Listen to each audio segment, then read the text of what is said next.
बिस्मिल्लाहिर्रहमानिर्रहीम। Second year का पहला चैप्टर है और सीक्वेंस वाइज अगर आप देखें चैप्टर नंबर 14 ये रेस्पिरेशन है। जैसे कि फर्स्ट ईयर में चैप्टर नंबर 11 से जो ह्यूमन फिजियोलॉजी है, ह्यूमन फिजियोलॉजी हम किसको कहते हैं? तो ह्यूमन फिजियोलॉजी हम इसको कहते हैं कि इंसान के जो जिस्म के अंदर मुख्तलिफ क्या है, मुख्तलिफ ऑर्गन्स हैं और ऑर्गन सिस्टम्स हैं, ये कैसे काम करते हैं, ये कैसे फंक्शन करते हैं, समझ आ रही?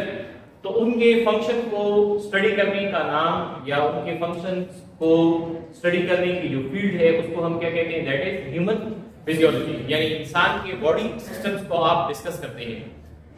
सो ह्यूमन बॉडी सिस्टम्स में डाइजेशन से ये स्टार्ट हुआ, डाइजेशन, सर्कुलेशन, इम्यूनिटी, तीन सिस्टम्स आपने कहां पर पढ़ लिए? फर्स्ट ईयर के अंदर पढ़ लिए और अभी सेकंड ईयर के अंदर जो पहला सिस्टम है that is human respiratory system. Human respiratory system में आप किस चीज के बारे में पढ़ेंगे? रेस्पिरेशन के बारे में पढ़ेंगे।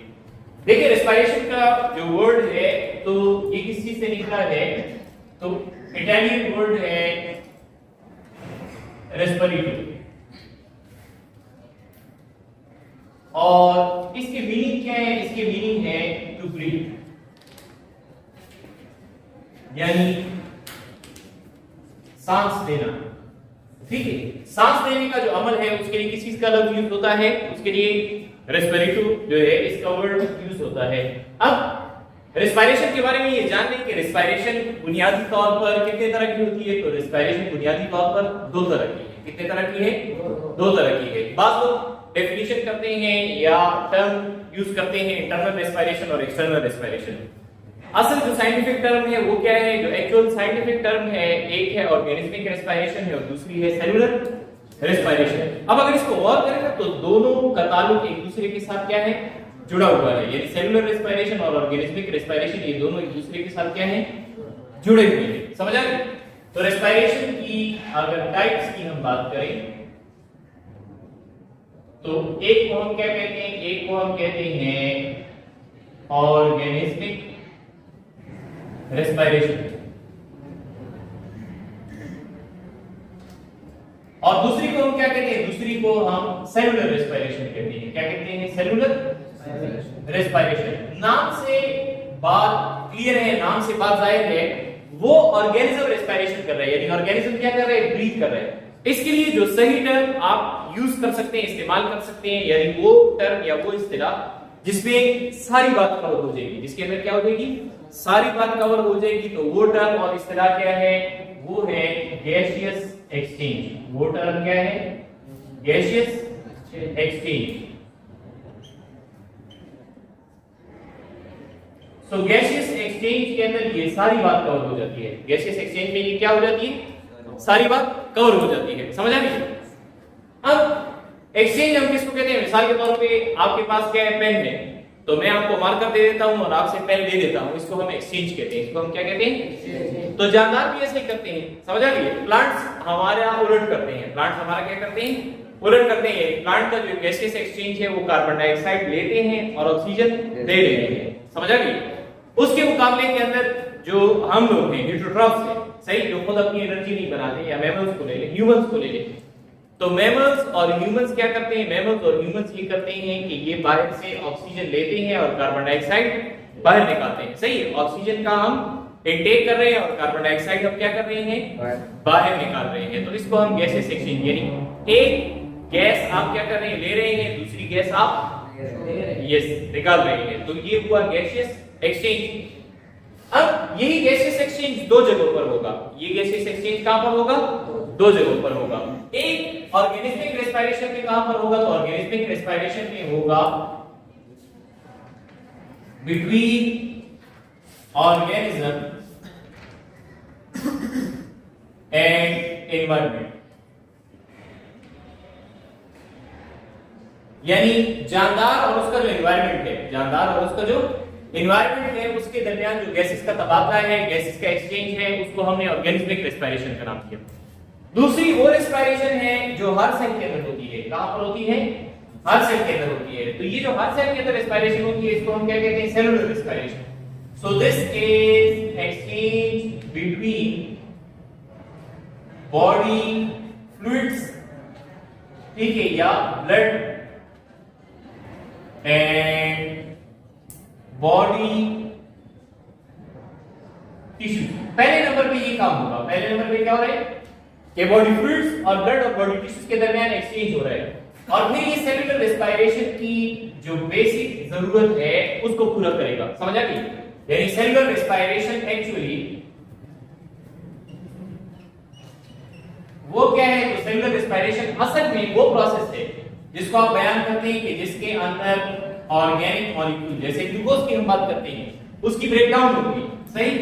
अब ये ग्लूकोज की ब्रेकडाउन के लिए किस चीज की जरूरत है, तो जैसे मैंने बताया कि ग्लूकोज की ब्रेकडाउन के लिए जरूरत है ऑक्सीजन की। ग्लूकोज की ब्रेकडाउन के लिए जरूरत है किसकी? ऑक्सीजन की जरूरत है। ये ऑक्सीजन कहां से आया? तो जब ऑर्गेनिज्मिक रेस्पिरेशन होगी यानी जानदार बाहर के एनवायरनमेंट से क्या लेगा, जानदार बाहर के एनवायरनमेंट से इनहेल करेगा। क्या करेगा? इनहेल। उसने किस चीज को इनहेल किया? वो इनहेल करता है ऑक्सीजन को। किसको इनहेल करता है? ऑक्सीजन को इनहेल करता है। जब उसने ऑक्सीजन इनहेल किया तो ये आ गया किधर? ये ऑक्सीजन इधर आ गया, राइट? अच्छा, अब सेलुलर रेस्पिरेशन के प्रोसेस में इससे क्या बनेगा, तो इससे बनेंगे carbon dioxide 6 CO2 plus 6 H2O। साथ में हमें एक और चीज मिल जाएगी जो कि एनर्जी है, जो कि क्या है? एनर्जी है। और वो एनर्जी किस शक्ल में होगी? वो एनर्जी एटीपी की शक्ल में होगी। किस शक्ल में होगी? एटीपी जो है उनकी शक्ल में होगी। एडिनोसिन ट्राइफॉस्फेट जो कि सेल की एनर्जी करेंसी है। तो यहां पर एक और काम या एक और चीज जो नोट करने की है, आपने ऑक्सीजन को इनहेल किया, वो ऑक्सीजन सेलुलर रेस्पिरेशन में इस्तेमाल हुआ। अब सेलुलर रेस्पिरेशन में एनर्जी बनाने के लिए ऑर्गेनिक कंपाउंड यानी किस चीज की? ऑर्गेनिक कंपाउंड यानी ग्लूकोज की। किस चीज की? ग्लूकोज की ब्रेकडाउन हुई। ग्लूकोज की क्या हुई? ब्रेकडाउन हुई। अब ग्लूकोज की ब्रेकडाउन के नतीजे में क्या बना? कार्बन डाइऑक्साइड और वाटर बना। कार्बन डाइऑक्साइड और वाटर बना। ये जो कार्बन डाइऑक्साइड और वाटर बना है तो इसमें वाटर तो जरूरी अहम चीज है। अगर कार्बन डाइऑक्साइड की कंसंट्रेशन हमारे बॉडी या खासतौर पे ब्लड के अंदर ज्यादा होती है तो इससे ब्लड का पीएच मुतासिर होता है। समझ आ गई? यानी नॉर्मल कंडीशन नहीं होगी बल्कि ये एबनॉर्मल कंडीशन की तरफ जाएगा। किसकी तरफ जाएगा? एबनॉर्मल कंडीशन की तरफ जाएगा। अब अगर ये नॉर्मल कंडीशन की तरफ जाता है तो इसका मतलब ये हुआ कि जो जरूरत से ज्यादा क्या है? जरूरत से ज्यादा कार्बन डाइऑक्साइड है, इसको जिस्म से निकाल देना चाहिए। तो ये कार्बन डाइऑक्साइड क्या होगा? इसी कार्बन डाइऑक्साइड को फिर आप क्या करेंगे? ये कार्बन डाइऑक्साइड जो है आप एक्सहेल करेंगे। क्या करेंगे? एक्सहेल। यानी ये जिस्म से क्या हो जाएगी? ये जिस्म से बाहर निकलेगी। कार्बन डाइऑक्साइड को आप जिस्म से क्या करेंगे? बाहर निकालेंगे और ऑक्सीजन का आप इंटेक करते हैं। तो बुनियादी तौर पर क्या है? बुनियादी तौर पर ये कि जो ऑक्सीजन का आप इंटेक कर रहे हैं और कार्बन डाइऑक्साइड निकाल रहे हैं, तो इसके लिए मैंने जैसे बताया कि एक टर्म अगर आप यूज करते हैं वो गैसियस एक्सचेंज है। एक टर्म जो आप यूज करते हैं वो क्या है? गैसियस एक्सचेंज है। अब वो गैसियस एक्सचेंज मुख्तलिफ लेवल्स पर हो रही है। वो गैसियस एक्सचेंज मुख्तलिफ, एक ये है कि लिविंग ऑर्गेनिज्म, जानदार और एनवायरनमेंट के दरमियान, जैसे इस वक्त मैं और आप सांस ले रहे हैं तो बाहर के एनवायरनमेंट से हम ऑक्सीजन ले रहे हैं। एयर में सबसे ज्यादा नाइट्रोजन है, नाइट्रोजन के बाद दूसरे नंबर पे ऑक्सीजन है। तो ऑक्सीजन एयर से हम इनहेल कर रहे हैं और जब पूरे जिस्म में उसके हर सेल के अंदर क्या हो रहा है? उसके हर सेल के अंदर जो एनर्जी की जरूरत है उसके लिए सेलुलर रेस्पिरेशन होती है। उस सेलुलर रेस्पिरेशन में जो ऑक्सीजन है वो तो इस्तेमाल हुआ, अब क्या बना? कार्बन डाइऑक्साइड बना। क्या बना? Carbon dioxide. तो ये कार्बन डाइऑक्साइड हम एक्सहेल करेंगे। तो दरमियान में एक बहुत इंपॉर्टेंट सिस्टम है जिसके बगैर ये सारा काम नहीं हो सकता। दरमियान में एक बहुत अहम सिस्टम है जिसके बगैर ये सारा काम नहीं हो सकता। और वो जो इंपॉर्टेंट सिस्टम दरमियान के अंदर है जिसके बगैर ये सारा काम नहीं हो सकता, तो वो सिस्टम असल में किसका है? वो है कार्डियो वास्कुलर सिस्टम। ठीक है? यानी दिल और उसके साथ ब्लड, ब्लड के साथ पूरे जिस्म के अंदर जो आर्टरीज, कैपिलरीज और वेन्स का नेटवर्क है। सही है ना? कार्डियो हार्ट को कहते हैं, वास्कुलर सिस्टम, ठीक है, वेसल्स। तो ये जो कार्डियोवास्कुलर सिस्टम है क्या है? कार्डियोवास्कुलर सिस्टम है। तो कार्डियोवास्कुलर सिस्टम असल में इन सब चीजों को क्या कर रहे हैं? एक जगह से दूसरी जगह मुंतकिल कर रहे हैं। यानी आपने सांस लिया, वो सांस कहां गया? लंग्स में चला गया। किस में चला गया? लंग्स में। अब लंग्स से ऑक्सीजन किसने लिया? लंग्स से ऑक्सीजन ले लिया ब्लड में। किसने ले लिया? ब्लड उस ऑक्सीजन को क्या करेगा? ब्लड उस ऑक्सीजन को बॉडी के हर एक सेल तक पहुंचा देगा। तो हर एक सेल क्या करेगा? हर एक सेल ऑक्सीजन ले लेगा। हर एक सेल क्या ले लेगा? ऑक्सीजन ले लेगा। और हर एक सेल जो ऑक्सीजन लेगा तो वो अपने लिए एनर्जी बना लेगा। और इसी तरह हर एक सेल से ब्लड क्या ले लेता है? Carbon dioxide. हर एक सेल से ब्लड क्या ले लेता है? और ये कार्बन डाइऑक्साइड ब्लड ले आता है किसके पास? लंग्स के पास ले आता है। किसके पास ले आता है? वही जगह जहां से ऑक्सीजन लिया था, वही जगह जहां से ब्लड ने क्या लिया था? ऑक्सीजन लिया था, उसी जगह से ब्लड जो है क्या करेगा? कार्बन डाइऑक्साइड ले लेगा और कार्बन डाइऑक्साइड को एक्सहेल कर देगा। कार्बन डाइऑक्साइड को क्या कर देगा? एक्सहेल कर देगा, हमारे जिस्म बॉडी से खारिज कर देगा। किसके जरिए? रेस्पिरेटरी सिस्टम के जरिए से। किसके जरिए से? रेस्पिरेटरी सिस्टम के जरिए से। तो दो तरह की रेस्पिरेशन, सेलुलर रेस्पिरेशन और ऑर्गेनिज्मिक रेस्पिरेशन, दोनों का आपस में ताल्लुक और दोनों को आपस में जोड़ने वाली एक अहम चीज जो है वो कार्डियोवास्कुलर सिस्टम है। या इसके लिए आप दूसरा वर्ड यूज कर सकते हैं किसका? सर्कुलेटरी सिस्टम का। किसका वर्ड यूज कर सकते हैं? Circulatory system.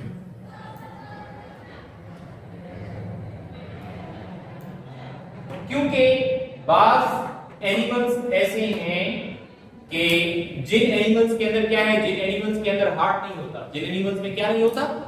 बाज एनिमल्स ऐसे हैं जिसके अंदर हार्ट नहीं है। समझ आ गई?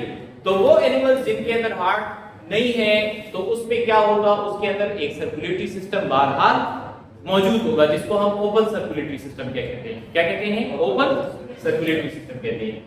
ये तो बात हो गई किसकी? रेस्पिरेशन की टाइप्स की। अब ये कि इसकी जरूरत क्या है वो हमने डिस्कस कर ली।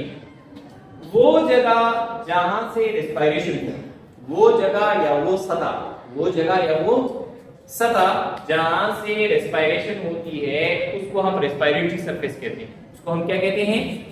रेस्पिरेटरी सरफेस कहते हैं। समझ आ गई? तो अब ये कि रेस्पिरेटरी सरफेस की प्रॉपर्टीज क्या है? रेस्पिरेटरी सरफेस की प्रॉपर्टीज क्या है? तो उनको हम डिस्कस करते हैं कि properties of respiratory surface.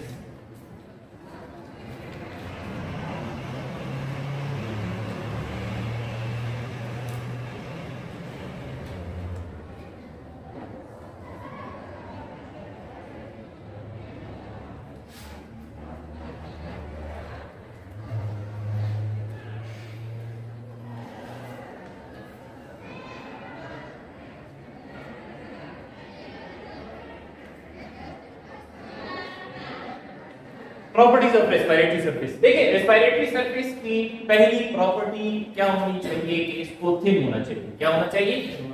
Thin होना चाहिए। अब पहली बात ये इसको समझिए कि रेस्पिरेटरी सरफेस से क्या मुराद है? रेस्पिरेटरी सरफेस से क्या मुराद है? अगर मिसाल करें कि हम एक बैक्टीरिया को लेते हैं। किसको लेते हैं? बैक्टीरिया।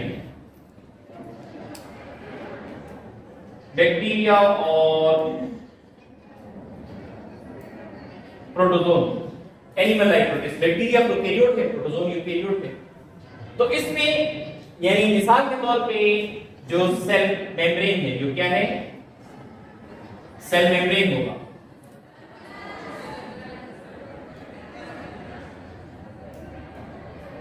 तो सेल मेम्ब्रेन से क्या हो रहा है? सेल मेम्ब्रेन के बाहर एनवायरनमेंट है। इसके बाहर क्या है? एनवायरनमेंट। और उसके सेल मेम्ब्रेन के अंदर की जानिब क्या है? तो सेल मेम्ब्रेन के अंदर की जानिब इसका साइटोप्लाज्म मौजूद होगा। क्या मौजूद होगा? इसका साइटोप्लाज्म मौजूद होगा।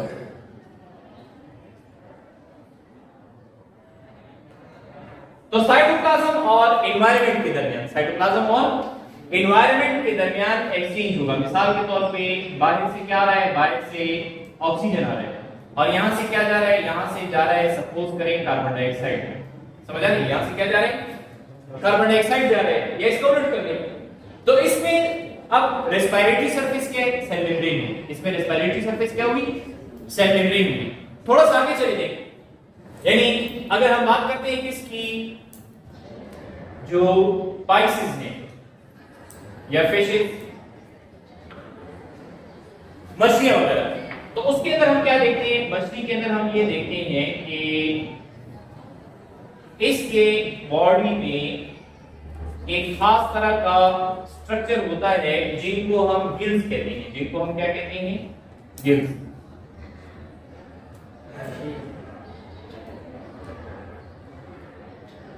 गिल्स समझ आ गई? तो गिल्स क्या है? ये पर छोटे छोटे परे से होते हैं, सही है, उस तरह के स्ट्रक्चर है।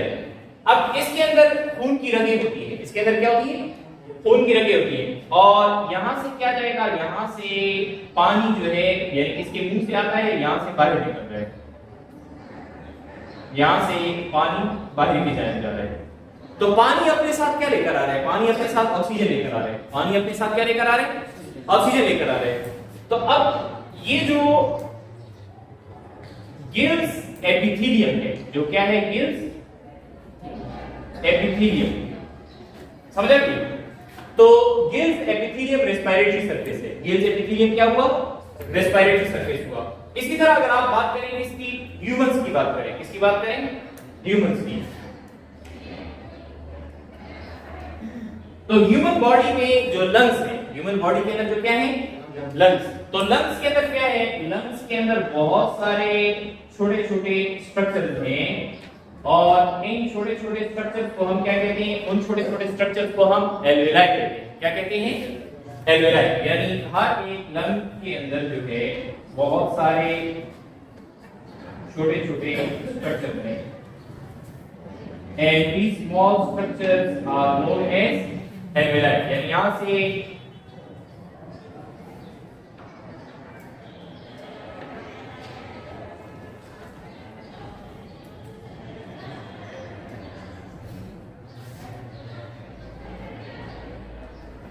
ब्रोंकाई, ठीक है, फिर उसके बाद उसकी फर्दर ब्रांचिंग यानी सेकेंडरी ब्रोंकाई वगैरह, उसके बाद ब्रोंकियोल्स, और ब्रोंकियोल के बाद क्या है? बहुत छोटे छोटे स्ट्रक्चर हैं जिनको हम एल्वेलाई कहते हैं। एल्वेलाई इंशाल्लाह इसी चैप्टर के अंदर आगे हम पढ़ेंगे। तो ह्यूमंस के अंदर इस एक सिंगल जो छोटा सा सैक होता है, छोटा सा थैलेनुमा स्ट्रक्चर होता है जिसको हम एल्वेओलस कहते हैं। तो वो जो छोटा सा सैक नुमा स्ट्रक्चर है उसका जो मेम्ब्रेन होगा, क्या?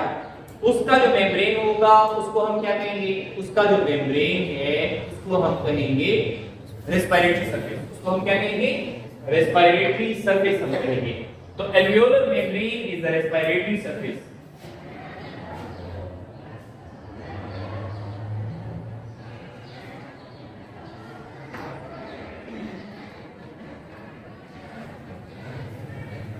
एल्वेओलर membrane is respiratory surface. एल्वेओलर membrane जो है ये उसका क्या हुआ?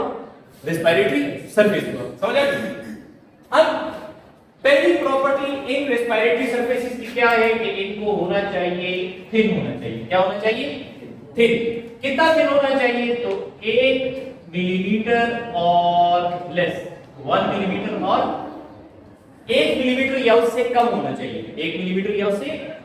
बेस्ट क्या है? तो बेस्ट तो इसके लिए ये है कि ये 0.5 मिलीमीटर क्या हो? तो ये 0.5 मिलीमीटर का मतलब क्या हुआ कि 1 मिलीमीटर से कम है। 1 मिलीमीटर से क्या है? कम है।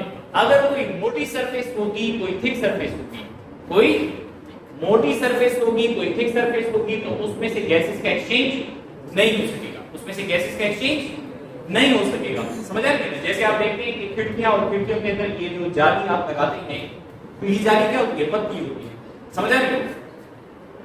दूसरी इसकी प्रॉपर्टी क्या होनी चाहिए? दूसरी इसकी प्रॉपर्टी ये कि इसको परमिएबल होना चाहिए। क्या होना चाहिए? परमिएबल। परमिएबल का मतलब ये है कि इसमें से गैसेस आसानी से क्या हो सके? पास हो सके। यानी एक्सचेंज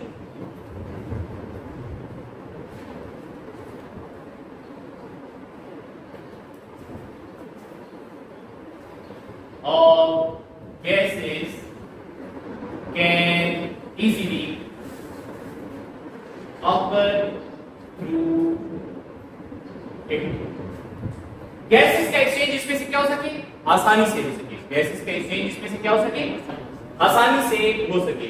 तीसरी जो चीज इसकी प्रॉपर्टी होनी चाहिए वो क्या है? वो ये है कि इसको मॉइस्ट होना चाहिए। इसको क्या होना चाहिए? मॉइस्ट होना चाहिए। समझ आ गई? यानी अगर इसकी सरफेस ड्राई होगी, अगर इसकी सरफेस क्या होगी?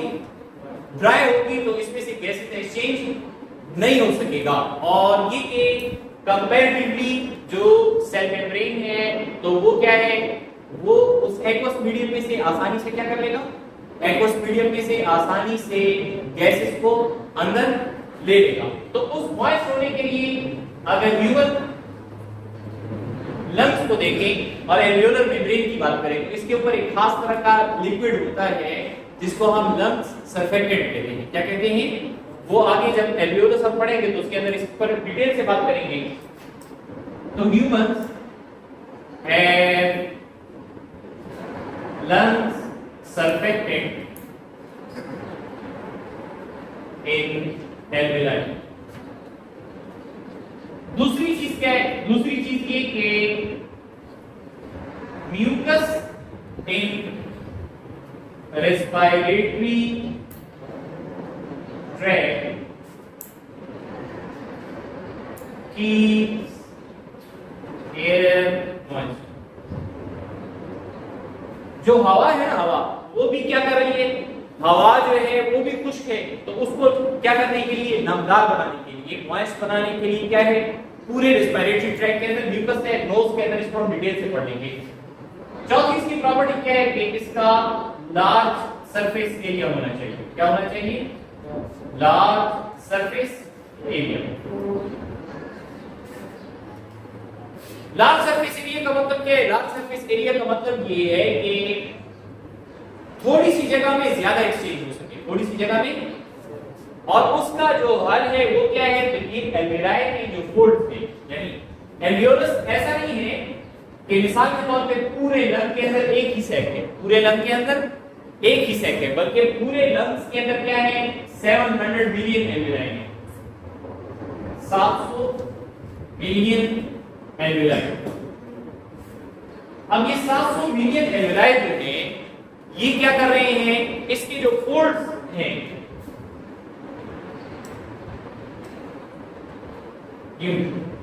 जो इसके फोल्ड्स हैं, तो ये क्या कर रहे हैं, दीज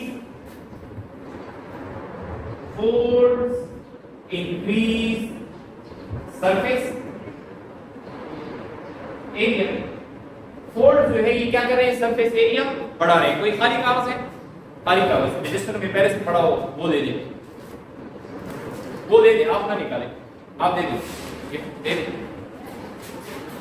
देखिए मिसाल के तौर पे ये एक सिंपल पेपर है, बिल्कुल सीधा पड़ा हुआ है।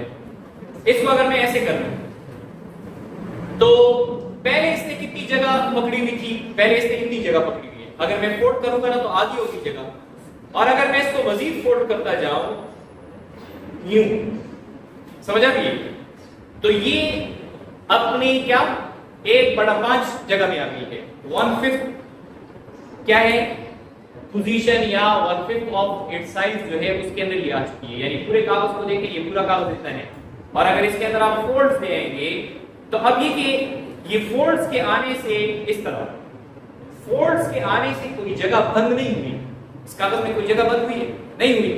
लेकिन ये कि फोल्ड्स का फायदा ये हुआ कि अब जो एक्सचेंज है वो कहां पर हो सकेगा, तो और करें कि एक्सचेंज यहां से भी होगा, यहां से भी होगा, इस जगह से भी, इधर से भी, इधर से भी, इधर से भी। वही कागज है, वही कागज है आपके सामने है, इसका मुकम्मल साइज इतना था, लेकिन हमने इस पे फोल्ड्स बना दिए। तो फोल्ड्स का फायदा क्या हुआ, फोल्ड्स का फायदा ये हुआ कि सरफेस एरिया बढ़ गया। अगर ये ऐसे होता तो इतनी बड़ी जगह में यहां से एक्सचेंज होती, लेकिन इसके फोल्ड्स का फायदा ये हुआ कि वो, यानी इसका जो कंप्लीट क्या है, कंप्लीट साइज है, या इसको जब आपने एक्सपेंड कर दिया तो वो जितना एरिया पकड़ रहा था अब उसमें इस जैसे 4 और आ जाएंगे, इस जैसे 4 और आ जाएंगे, समझ आ गई? तो फोल्ड ने सरफेस एरिया को क्या कर दिया, इंक्रीज कर दिया, बढ़ा दिया। तो इसी तरह एल्वियोलाई भी है कि इसके जो फोल्ड्स हैं वो सरफेस एरिया बढ़ा रहे हैं, किसके लिए, एक्सचेंज के लिए। किसके लिए? एक्सचेंज जो है उसके लिए। तो फोल्ड्स क्या करते हैं, folds increase the surface area.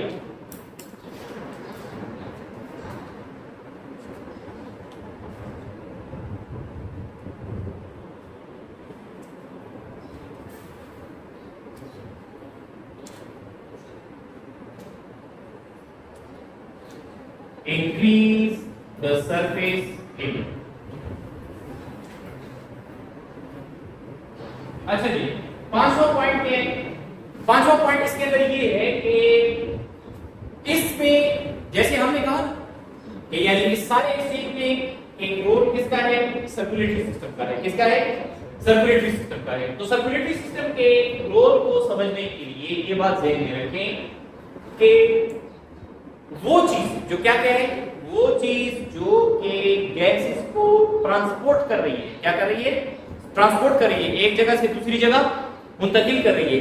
अगर वो ट्रांसपोर्ट ना हो, समझ आ रही है? जैसे मिसाल के तौर पे ये स्कूल है या कॉलेज है, तो यहां पर क्या है? यहां पर कुछ लोग आते हैं पढ़ने के लिए, ज्यादातर लोग ट्रांसपोर्ट के जरिए से आ रहे हैं। अब अगर ट्रांसपोर्ट बंद हो जाए तो कोई यहां पर कोई भी नहीं आ सकेगा, तो यहां जो पढ़ने का हमारे वो मुतासिर हो गया। इसी तरह हर सेल को ऑक्सीजन की जरूरत है, हर सेल को ऑक्सीजन की जरूरत है, और उस हर सेल तक ऑक्सीजन पहुंचाना, हर सेल तक, और हर सेल से कार्बन डाइऑक्साइड लेना, हर सेल से कार्बन डाइऑक्साइड, ये किसका काम है? ये ब्लड का काम है। ये किसका काम है? ब्लड का काम है। तो अब अगर ब्लड या ट्रांसपोर्ट सिस्टम आप दरमियान में से निकाल दें तो एक्सचेंज नहीं हो सकेगा। इसलिए एक्सचेंज भी हो और बेहतरीन भी हो, एक्सचेंज भी हो और बेहतरीन भी हो। तो अगली प्रॉपर्टी रेस्पिरेटरी सरफेस की ये है कि it must have efficient blood supply. इसके अंदर ब्लड सप्लाई जो है ये क्या होना चाहिए? एफिशिएंट होना चाहिए। इसके अंदर ब्लड सप्लाई क्या होना चाहिए? एफिशिएंट होना चाहिए। अच्छा खासा ब्लड सप्लाई इसके अंदर क्या होगा? मौजूद होना चाहिए। यानी जो एल्वेलाई है इसमें ब्लड कैपिलरीज अच्छी खासी होती हैं, और वो ब्लड कैपिलरीज बड़ी तादाद के अंदर ऑक्सीजन लेकर जाती हैं। छठी इसकी प्रॉपर्टी क्या है कि should provide steam diffusion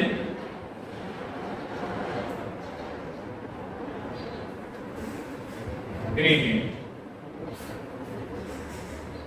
ये पॉइंट असल में जब mechanism of exchange of gases हम पढ़ेंगे, mechanism of exchange of gases हम पढ़ेंगे तो वहां पर आपको आसानी से समझ आएगा। लेकिन बहरहाल यहां पर यूं समझ लें कि जब गैसेस का एक्सचेंज होता है एल्विलाई में, यानी मिसाल के तौर पे एल्वियोलस है,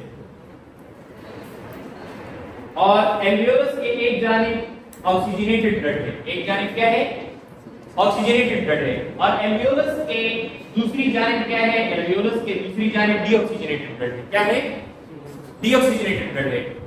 आम हालात में क्या, यानी जब आप बैठे हुए हैं, सही है, और कोई काम नहीं कर रहे, यानी दौड़ नहीं गए, उस कंडीशन में जब यहां से खून आता है तो इसमें ऑक्सीजन का पार्शियल प्रेशर होता है 40 mm of mercury, 40 mm of Hg, और जब एल्वियोलस से गुजर जाता है तो ये पहुंच जाता है कहां पर? ये पहुंच जाता है 95 mm ऑफ Hg पर पहुंच जाता है, 95 मिलीमीटर ऑफ मर्क्यूरी। अब कितना चेंज आया? यानी 40 और 95 में कितना चेंज है? 40 और 95 में 55 जो है उसका चेंज है। यानी 40 और 95 में कितना? 40 और 95 के दरमियान 55 mm of mercury, 55 mm of mercury का फर्क है। तो ये बहुत बड़ा फर्क है। ये क्या है?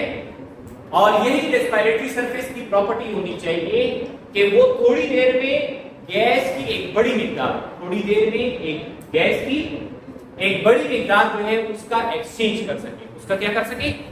अलबत्ता ये पॉइंट ध्यान में रखें कि इसमें ह्यूमन बॉडी में इसके पीछे बड़ा रोल किसका है? तो ह्यूमन बॉडी में इसके पीछे बड़ा रोल हेमोग्लोबिन का है।